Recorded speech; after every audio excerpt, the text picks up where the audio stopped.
lecture. Let's begin.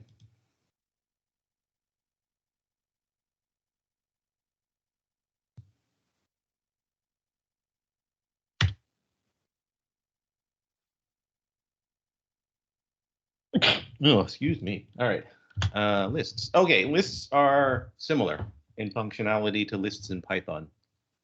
All right, so in Python, you should have seen a list. You should have seen a tuple, and you should have seen a dictionary. So the list, a Java list corresponds roughly to a Python list. There is no tuple in Java. So if you want a tuple, you have to make your own class to represent a tuple. And then a Python dictionary corresponds to what Java calls a map. So we'll be looking at maps, I think, 2 lectures from now. You may have seen a Python set. So the set in Python corresponds to a Java set. So the similar functionality, right? Java lists, Python lists. Functionality is similar, meaning it provides Java and Python both provide list classes that have that can do roughly the same thing. The syntax is very different, which is maybe one of the annoying parts from moving from Python to Java. In the biggest one is that Python lets you use square brackets to do the indexing, whereas Java does not. Now Java, the standard library, you can choose between different kinds of lists, right? So mostly we talk about the array list in this course, but there is another class called a linked list, which provides a very different kind of list in Java. They have different advantages and trade-offs. So array list and linked list, same functionality, but they do things in a very different way. Array list is normally the faster of the 2 implementations, unless you're doing something very, very specialized, in which case you might choose linked list. Right. Eventually, so towards the end of the course, we're going to implement both of these types of lists ourselves, rather than rely on the standard library implementation. And then at that point, you'll see it'll become very clear why the 2 different lists have very different performance in terms of computational complexity. Now, one of the other big differences between Java and Python is that a Java list, most Java lists, they hold elements of exactly one type. Right? Whereas in Python, you could put whatever you want into the list. Right? So you could make a list in Python, put in a string, then a double, and then maybe an int. Right? Now, the problem in Python is when you go to get things back out of the list, you have to remember that the order is a string, then a double, then an int. And that's not always easy to do. So Java takes a different approach. Java says that a list shall have a specific element type, which means that when you go to get something or put something into the list, you always know what type you're getting back out or putting in. So that's called type safety in Java. Well, in any programming language, actually. Right. So Java lists are one of the design goals was to make them type safe. Right. You always know what the element type is going in and coming out. Now, because a list can only hold elements of a specific type, you need some way to tell the list what type it's going to hold. Right. So in Java, you use this funny syntax. Right. So you use this greater than, less than, or the diamond operator when declaring a list variable and calling a list constructor. Now you have to remember you don't do this all the time with every class that you use. Right. You only do this with special classes called generic classes. Right. So list or array list is one of those special classes. Right. It's what's called a generic type. And it will also be implementing generic types later in the course. Okay, so to make an array list, right, I want to make an array list variable called t, and I want to make a list that can hold some strings. So the way you write this is array list less than string greater than. And that says that t is a reference to an array list of string. Now, to make the list, you need to call a constructor. So on the right-hand side of the assignment operator, right, we have new array list, and then it's the same thing that's on the left-hand side. Right, so new array list string, round bracket, round bracket. So this was the way you used to have to write it.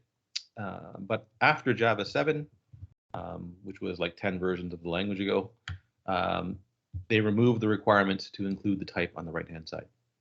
Right, so you should, in this course, you should write array list string, and then on the right-hand side, just write array list less than greater than. So the compiler will infer that you want a list of string, right? It'll infer that the constructor should construct a list of string on the right-hand side. So this is called generic type inference in Java. That's the way you should write things in this course. And we're actually going to change the left-hand side slightly later on in the course. But for now, let's just write things like this. Now, if you're actually doing this in Eclipse, or if you actually write a Java program, you'll find that if you leave the less than and greater than symbol off, right, your program will actually still compile. Eclipse will issue a warning, right? So it'll underline this in orange, and it'll say something about the type specifier is missing, but it still compiles, and it will still actually run. Okay, so you have to be a bit careful about that, right? When you're using the generic types, you should always remember to include the type variable. That's what this thing here is called, right? So the element type is called the type variable for the generic type. You should remember to always include the type variable. Now, one of the big limitations with Java's generic type mechanism is that it's impossible to use a primitive type as the generic type variable. Right? So for example, you cannot make an array list of int. Right? You can't make an array list of car. You cannot make an array list of little d double. And that all has to do with the way that the language designers introduced the generic type mechanism into the language. So there were the generic types mechanism was introduced in Java version 5, which means that there was already a lot of Java code, existing Java code before they introduced the generic type mechanism. And so they had to, when they brought the generic type mechanism into the language, they had to do so in a way that would not break all existing code. And for reasons that are not important right now, there was no way to do so and allow generic types where the generic type can be a primitive type. So the only way they could do this was if that type there is a reference type. Now, obviously, there are many cases where you want a list of int or a list of double or a list of car. So they had to fix that problem. And so the way they fixed that problem was for every primitive type, they made a corresponding reference type. Right? So the corresponding reference type, those are called the wrapper classes. The wrapper class for little b Boolean is the class big B Boolean. Right? And you can see what's happened here. Most of the names, the name of the wrapper class is usually just the capitalized version of the primitive type, except for car, right, whose wrapper class is called character, and except for int, whose wrapper type is called integer. Now, we've already seen the integer and the double wrapper classes, right? I didn't tell you that they were wrapper classes at the time, but we've seen them already, right? So you know that the smallest or the most negative and the most positive int values, right? Those are integer min value and integer max value, right? You know, double has things like double dot positive infinity and negative infinity and max value and min value. Right? So all of the constants associated with the primitive types are stored in their wrapper classes. But the wrapper classes do much more than just store constants. Right? So similar to the string class, right, the wrapper classes receive special treatment by the Java compiler.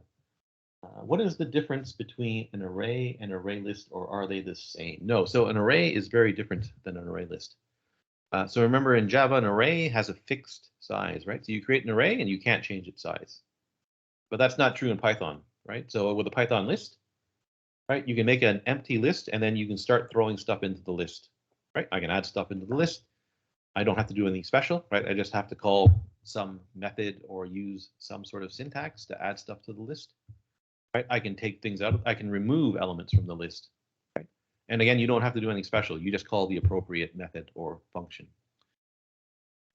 That's not true in an array, right? In a Java array, I can't add an arbitrary number of elements to the array, right? Eventually, I run out of space, and then I have to do something else. So the lists in Java provide a lot more functionality than plain old arrays. Okay, so the wrapper classes get special treatment by the language.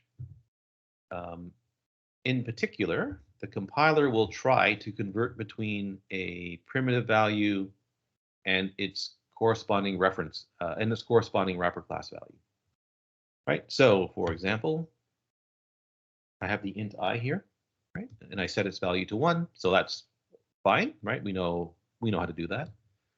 Now, can you write integer, big I integer j equals I, right? And it turns out the answer is yes, right? So I can take an int value here, and I'm allowed to store that int value, or it looks like you're allowed to store the int value in a reference variable j, right? Where j refers to an integer object. Right? So this is called auto boxing, or just plain old boxing. Right? And so what that term means is it's going to take the int value here and put that into an integer object. Right? So it'll make an integer object, store the value I in that integer object. Right? So that process is called boxing a primitive type.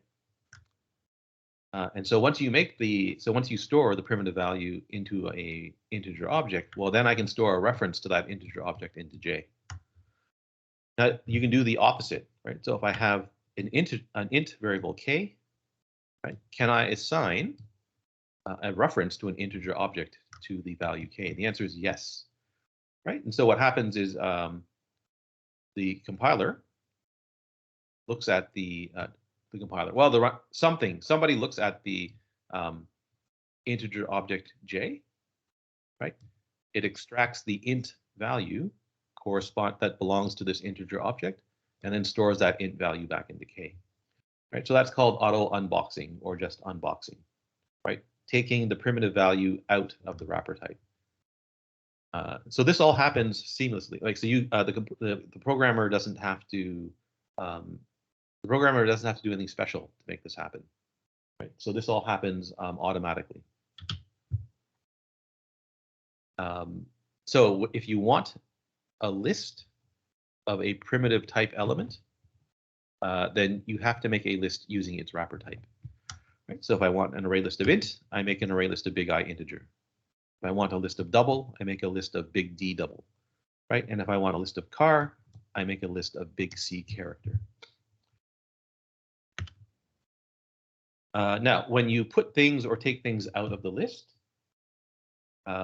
it normally doesn't matter if you put in a primitive value or if you take a value out and store it into a primitive value, right? So yes, in actuality, this is in fact a list of integer, but I can in fact put the int value 100 into that list, right? So what happens here is the compiler takes that int value, turns it into stores its value inside of an integer object, and then adds a reference to that integer object to the list.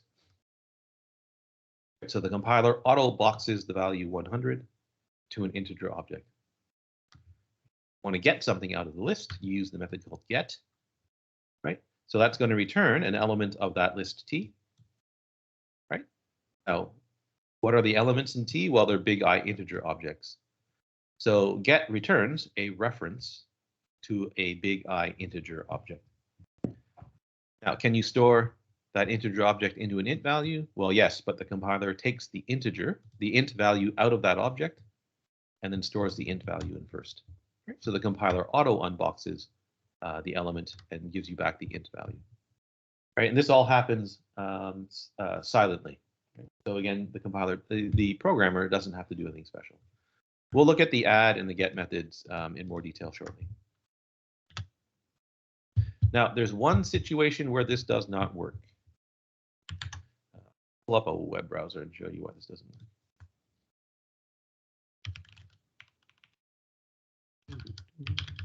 Right, so I'm just going to look up the documentation for array list, and I'm going to go to the remove method.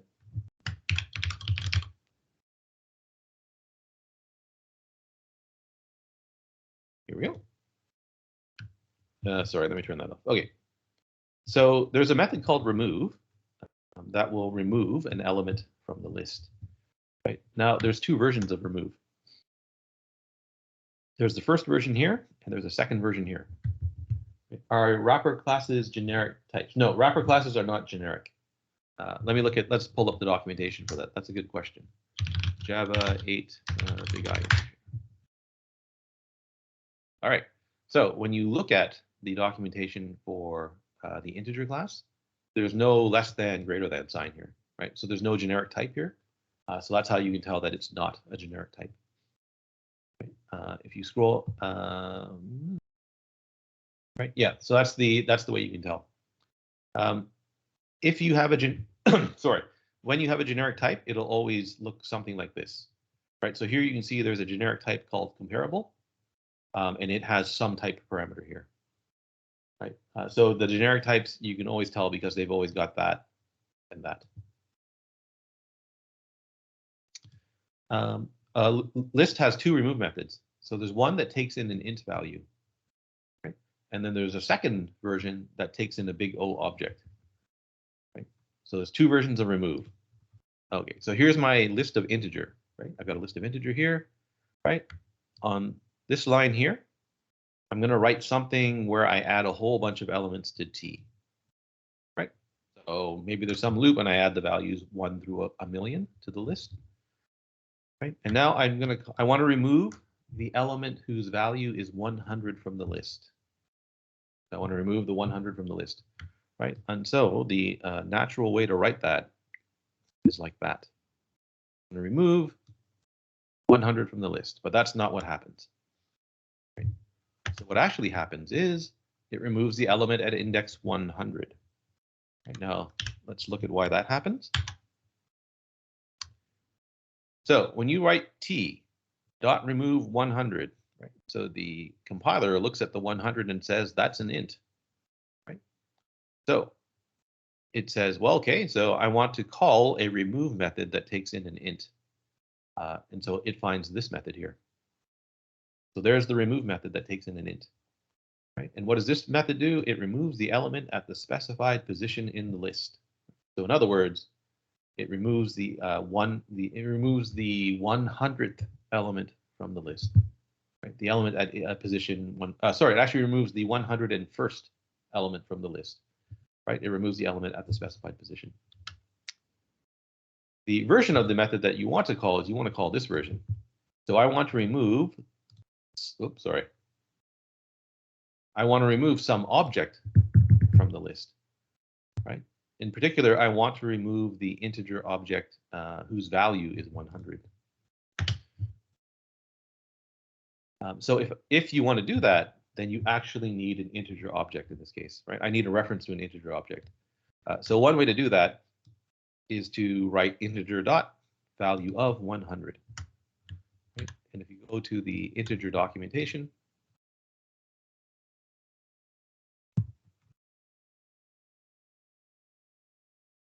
there you go. Right. So the static method value of, right, returns an integer object representing the specified int value. Right. So in other words, I have to make an integer value whose value is 100 and then remove that object from the list. So this is the one case where you have, I think it's the one case. It's one of the cases anyway. It's one of the very few cases where you can't rely on auto boxing and unboxing to give you the correct result. Right. Here, you want the compiler to auto box that 100 to an integer value, right? But because there's a method that actually takes in an int, the compiler won't auto box the 100 in this case, right? Because it can find a method that actually matches whose parameter actually is an int. Right? If this was a list of double, this wouldn't matter, right? You could write t remove 100.0 and it would remove the element whose value is 100.0, right? But because this is a list of integer, and I'm using an int value here, right? You have to be careful about which version of the method gets called. All right, so that's one. So that's the one case that might cause you some issues. It's surprising the first time you see it, right? So you might program for years and never see this problem, right? And then all of a sudden you try to do something like this, and you get an unexpected result. Right, now you programmed with Python lists before, so you know that Python lists can do lots of stuff, right? So what I'm going to show you these two tables here, right? The second column is going to stay the same. You'll see what I mean by that in a second. On the right-hand side, I'm going to explain in English what the right-hand side is doing. But then I'm going to give you the exact same pair of slides, this time showing you the Python code. So you can easily map between Python and Java. All right, so I want to make an empty list, right? So in Java, you use new and call the no argument constructor, right? So how do you do that? I make a variable of type t, right? I want to make a list of string. So I call the no argument constructor, right? And make a new array list, right? So that gives you an empty list of string. I can put as many strings as I want into this list until I run out of memory. Right, so I want to know, is the list empty? Right, so in Java, you can write t, right, the list name, or the variable, so a reference to a list, right? So that's a variable, but is empty, right? Is empty has no parameters, right? So that'll return true if the list is empty. It will return false if the list is not empty. You can ask how many elements are in the list.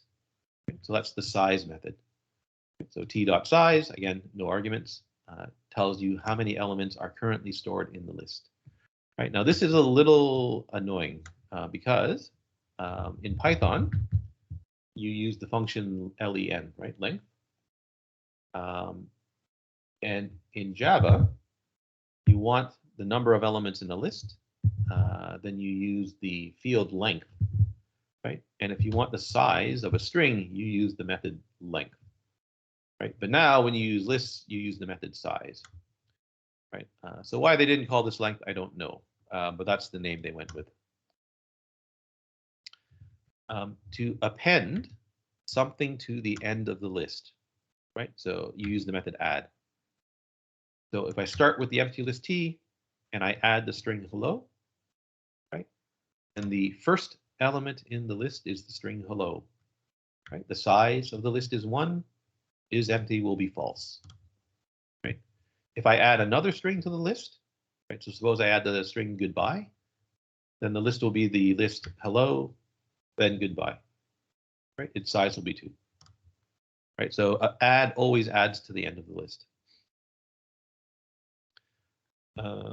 I should show you, the method's not in the table, but there is another version of add. So if you want to add an element somewhere else into the list, right, then the method really shouldn't be called add. It really should be called insert. But for some reason, and the other version of the method add that I just told you really should have been called append, right? But the designers decided to use add for both of these, which is a little, it's a little bit misleading. So adding, if you want to insert an element somewhere into the middle of the list, you use this version of add, right? You specify the index where the element should go, and then you specify the element that should go into that position. When you use this version of add, right, what happens is, so if I add into the middle of the list, then everything after that element, that all gets moved over 1 position in the list so that there's a hole in the list where I can insert the new element. Right, so this method here has to do quite a bit of work. It has to shuffle a bunch of elements over to the right to make room for the inserted element, and then it can insert the element into the list.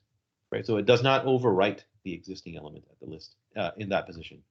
Right, it moves everything over and then puts the element into the list. To get an index, to get an element by its index, you use the get method. Right, so t get 0, that gets the first element in the list. get the last element in the list, you write t.get t.size -1. Right? So there is no convenience method that gives you back the last element in the list, which is another annoying thing in Java in the Java's list implementation. Now, if you want to replace an element in the list, you use the set method. So you specify the index, and then you specify the element that should be put into the list to replace the existing element. Right, so here I've got the list hello. If I do get 0, that returns the string hello. If I write set 0 goodbye, that replaces the string hello that's in the list. Right, so it overwrites whatever element is in the list with the new element. Right, so now my list has size 1, but the string sitting in the first position is the string goodbye now. Right, so set overwrites. So get and set, these are the analogs to the square bracket notation in Python. Right, so you know that using the square bracket, you're allowed to get, you can get an element at a specified index or set the element at the specified index. In Java, indexes are never negative. Right, so the other kind of neat thing in the Python language is you can use a negative index to indicate you want to work from the back of the list or the sequence. Right, Java, you can't do that. Right? So you always have to use a positive, a non-negative index in Java. To search a list, you can use the contains method. Right, so you don't have to write your own loop to visit every element in the list. You can always use contains. Right. So does the list contain the string goodbye? The answer is yes. Does the list contain the string XYZ? The answer is no, so it returns false. If you have 2 lists and you want to add everything from the second list to the first list, you can use the add all method. Right, so t add all takes everything that's in that list, right, and adds it to the end of t. Now, the other list isn't changed. Right, so another list, it doesn't pull everything out of the other list, right? It just copies all of the elements from the other list and adds a copy. Well, it doesn't exactly add a copy.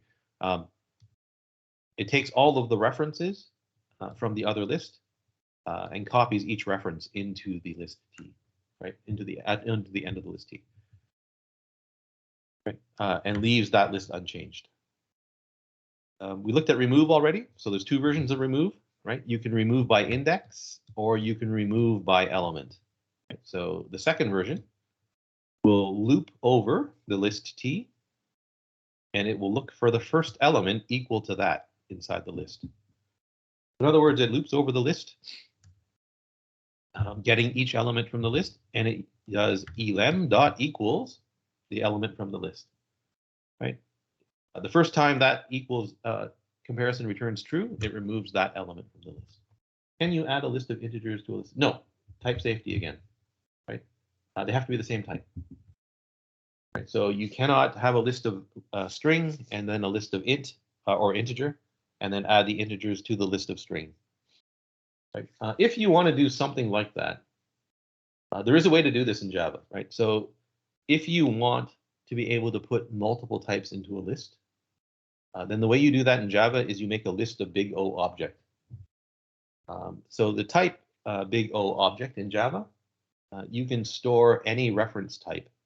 So if you have an object of big O object, if you have a variable of type big O object, you can store any reference in that variable. Right? So you can store a reference to a string, you can store a reference to an integer, you can store a reference to a date in that variable. So what you do is you make a list of big O object, and then you can put whatever you want into the list. And then add all will work. Right? Now the problem with that is that you have to remember, right? What is the type of element 0? What is the type of element 1? What is the type of element, and so on and so on and so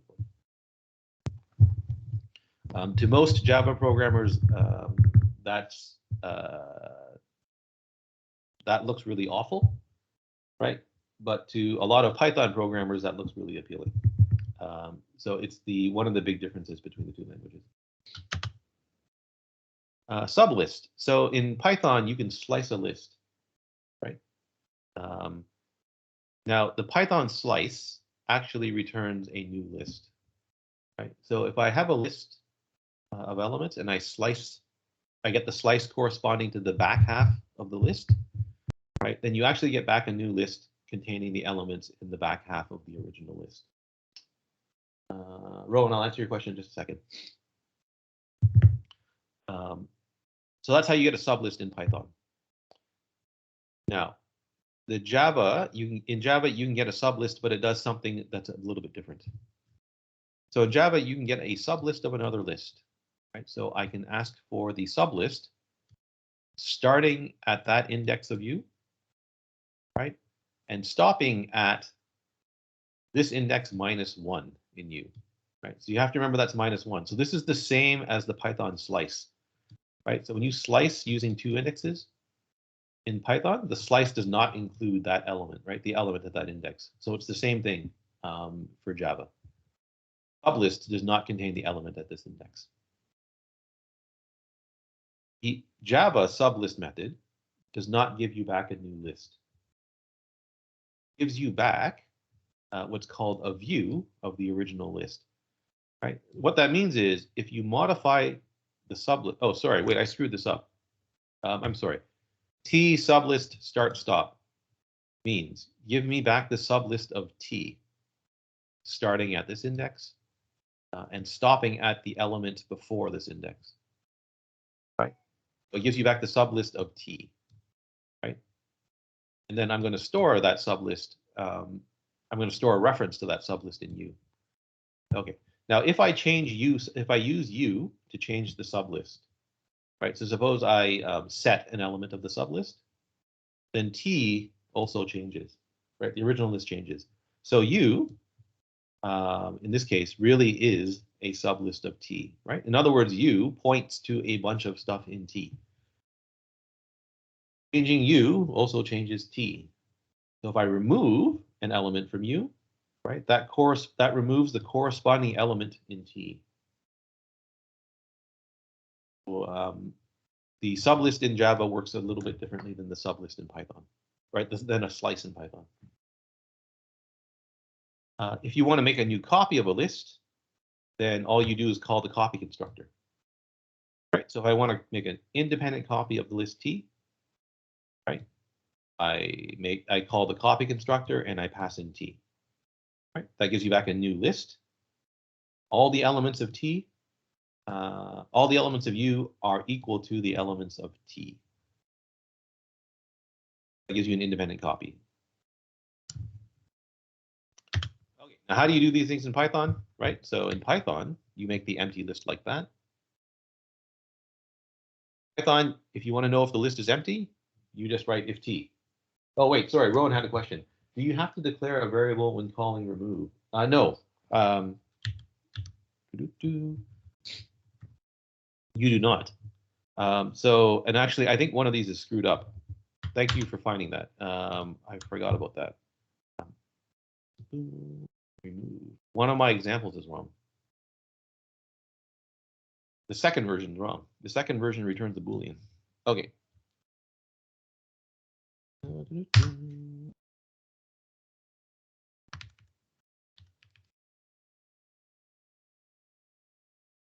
Thank you for finding that. You do not have to declare a variable, right? So if a method returns a value, the programmer does not always have to use the return value, right? In other words, you can call a method and discard the return value if you want to. Right? Now, usually when you call a method or a function, you want the return value, right? Usually, but not always. But usually you want the return value. So the first version of remove returns a reference to the element that was removed. Right. So the first version here returns a reference to a string. Right. So I can store the removed element in a string variable. Right. The second version of remove returns true if it found an element equal to that in the list and removed that element. Right. So suppose elem is equal to goodbye in this case. Right. Then T remove goodbye will return true. and it will remove the string goodbye from the list. Now, if I said T remove XYZ, no XYZ in my list T. So remove will not remove anything from the list, and it will return false. Right, so that's what the return values are used for on remove. But no, if you want to, you can simply discard the return value. So you could just write T remove index, and you could just write T remove elem.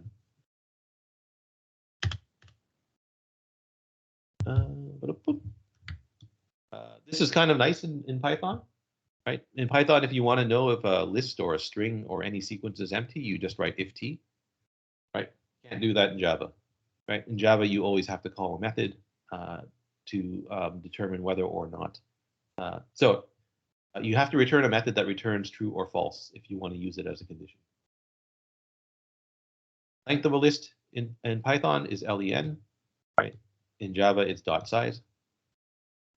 You can see that Python actually called its append method append, right? So that adds to the end of the list. To get an element from the list, you use square brackets in Python. To set an element in the list, you use square brackets in Python. Python has the in operator, right? So for sequences, in is the same as contains in Java. Extend.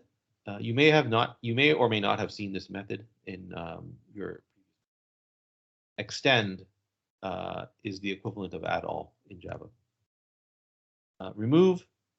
If you want to remove by index, the method is called pop. There's another way. I can't remember in Python. There's another way to remove something from a list. But anyway, pop is the method that you use to remove by index. Remove is the method that you use to remove by equality, right? Using search. Sublist, right? Use a slice. Copy a list. You can use the copy method. There's another way to do this in Python. There's a couple of other ways to do this in Python, which I can't remember, but copy will copy a list for you. There's a few more examples here. So if you look inside the ArrayList class at its documentation, you'll see that there's a bunch of methods. You'll see that there's a lot of methods, but there's not every conceivable method that you would want on a list. Right? So in other words, so you could think of hundreds of different methods that you might want to have in the list class, right? So the designers of the language didn't put in every feasible method that they can think of, right, inside the class. So what they did is they put in what they considered to be the important or the most important methods inside the list class, and then all of the other useful methods that they all of the methods that they considered to be useful, they put those into a second class, right? So that second class is called collections with an S. So or version of collection. And so collections is what's called a utility class in Java. So it consists of a bunch of static methods. Everything's static in the collections class. And the methods inside the collections class, they operate on what Java calls collections. So they operate on lists. Some of them will operate on sets, and then some of them will operate on maps. Right? So a map is a Python dictionary. So if you want to count how many times something appears in a list, right, there's a frequency method in the collections class. Right? So how many times does a string A, B, C appear in the list T? Right? You could write your own loop, but the collections class already defines a method that does it for you.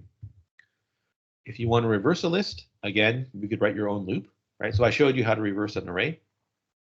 You could write almost the exact same code to reverse a list, but the collections class already provides a method for you. To sort, excuse me, to sort a list. Now in Python, there's two versions of sort, right?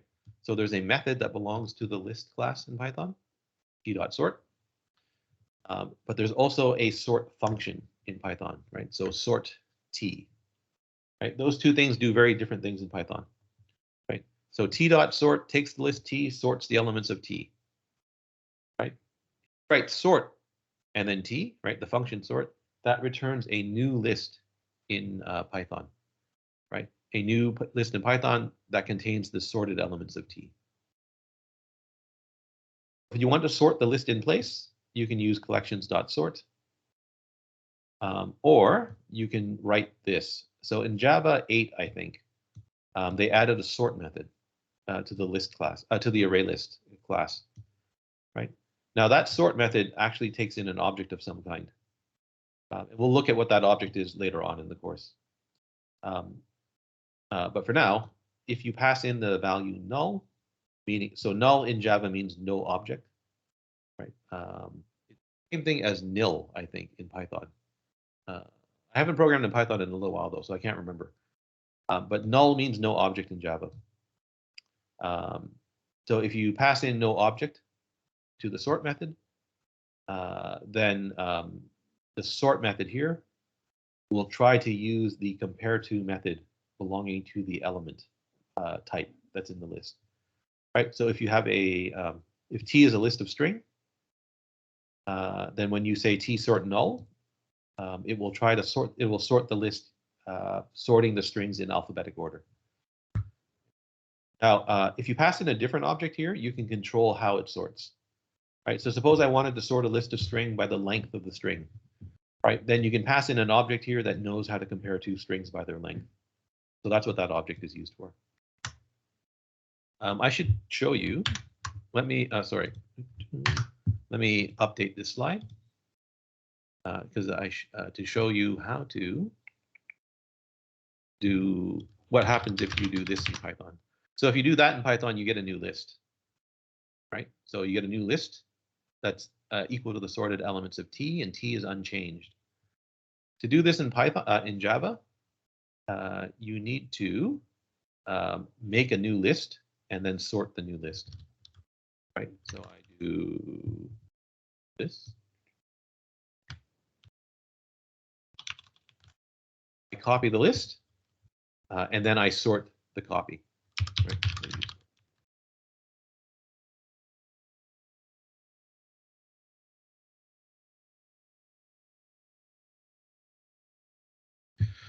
Oops, sorry. I didn't want that. Oh, here we go. All right. At some point in time, you should poke around and look inside the collections class to see what methods are there. Right. There's a lot of methods. I don't want to do it right now because, well, all right, I'll do it right now. What the heck? I want to avoid. I kind of want to avoid doing it right now because the syntax is very unusual for at this point in the course. Right. So when you look at binary search, for example, so I can binary search a list. The method's already here for you. Right. Binary search. Now I want to binary search a list. So there's your list parameter. But notice the type that's here. The type is very confusing. Right. So I think for most of you, when you look at that, right, your reaction is, what is that? Right. So that's very confusing at this point in the course. What this is really saying is I want to sort a list of some kind. Right. All this gobbledygook in the middle. And that's really what it is, right? It looks like gobbledygook at this point in time. Right. It's saying binary search is saying, the documentation is saying, I can binary search a list, right? But in order to binary search the list, I have the elements in the list, I have to be able to compare them, right? So that's what question mark extends comparable question mark super T means, right? It's saying, look, whatever the element type is, there has to be a comparative method for those elements. That's the element that you're searching for. So that's why I kind of want to avoid looking at the documentation, right? Because it looks, it can be, looking at the documentation at this point in the course is very confusing. But there is a binary search method for you, right? These checked ones you don't have to worry about these checked methods for this course. They do something very particular, right?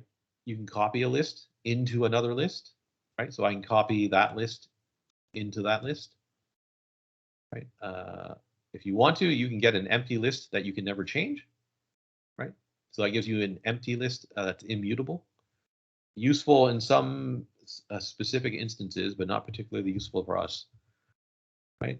Min and max, right? So I can find the min and max in a list, reverse a list, replace every element that matches another element in the list. Shuffle a list. So if I have a list and I want to randomly shuffle the order of the elements, you can just shuffle it. Sort. Is there anything else that's interesting here? Not really. A lot of these other methods in this class, they're not really appropriate for CISC 124. So these things like synchronized map and things like that, those won't make sense to you until you take the operating systems course. So 324, right? So there's a lot of things in the language that won't make sense at this point in time, for many of you anyway. Okay, so how do you iterate over a list? Well, it turns out that iterating over the elements of a list, it's basically the same as iterating over the elements of an array. Right? So you can write a for each loop that targets a list. Oops, sorry. Oh no, sorry, never mind. I thought I saw a new question. So this example here, I'm trying to find the shortest string in a non-empty list of string. Right, the non-empty part is important here, right? Because if you have an empty list, then there is no shortest string. All right, now how do I write this loop? Well, I need to know. So I'm going to start by looking at the first element in the list. Right. I'm going to call the first element in the list. I'm going to assume that's the shortest element. Right, and its length will just be the length of the first. The length of the shortest element will just be the length of the first element in the list. Now I want to look at every other element in the list. Right? So I want a loop. So there's my for each loop. Right? You remember how you read this? For each string s in the list t. Right? So for each string s in the list t. Right? I just want to look at the length of the string s. Right? If it's less than the current shortest length, then I found a new string that might be the shortest string. Right? So I set min length equal to the length of s. And then I set shortest to refer to the string s. When this loop is finished running, you'll have found the shortest string in the list. If you want to, you can use the older style counting loop in Java. This is the C style loop, where C is the programming language that Java inherited a lot of its features from. And it's also the language that you'll learn in CISC 220. I can do the exact same things. Right? When I start my counting loop, I can start at index 1 instead of index 0, right? Because I've already processed the first element outside the loop. Right? So now I can start at index 1. Right? My loop will run as long as the index is less than the size of the list. Right? Each time through the loop, I increase the index by 1. Right? Now here, I don't have a variable s like I did here. Right? Here I had the loop variable is already a string reference. So here I have to make my own string s, right? My own string variable s, and I have to get the string manually myself. Right? So get I, get the ith string from the list, store it in the variable s, and then the rest is the same. Right? So the for each loop takes care of this part and this part for you. Remember, you can't always use a for each loop, right? In this case, you can, but in some other cases, you can't. Right? So if I wanted to test if a list of string was in sorted order, right? Maybe sorted by length, right? Then I'd have to use a counting style loop because I need to look at two different strings at the same time, right? Two different elements at the same time. All right, I'm going to stop there because we're at 19 after the hour, and I'll finish off this lecture on Tuesday, right? Yeah, Tuesday. Does anyone have any questions about lists for me?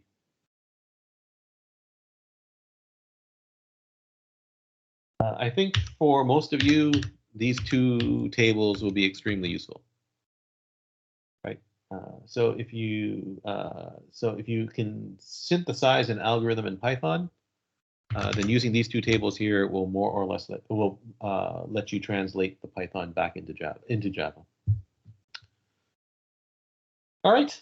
Thanks for coming out, everybody. I will see you on Tuesday. Oh, how close do you want us to follow the Python program in the assignment? It should be line for line. It should be almost a line for line translation, Zach. So I don't want you to try to optimize the Java at all. That answers your question, I think, right? Okay, yeah. All right. You're welcome, everybody. Have a nice weekend, and I'll see you on Tuesday.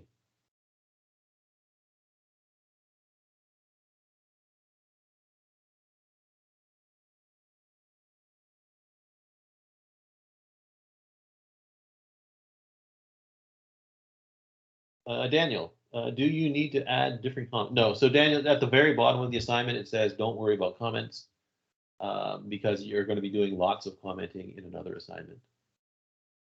Right? So you don't need to worry about copying over the doc strings or things like that, for example, in this assignment.